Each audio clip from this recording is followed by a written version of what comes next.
Ang linaw ng tubig sa Kayangan Lake. Pangit lang ang camera ko. Hindi clear. Taste muna. Yan o. Ang ganda sana ng view ang camera ko ay napakalabo ang kuha. Ayan si Brad Jovan. Nakaupo. Nagre-relax. Kaya ka lang dyan, sir. Bakit ano sa akin? Sige lang. Ano, wala. Guess ko lang alam.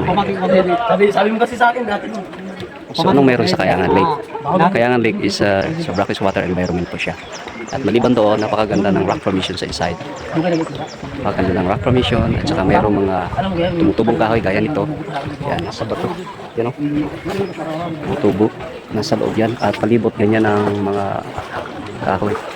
And then sa area na yan, mayroong cave dyan. Pwede siyang pasukin.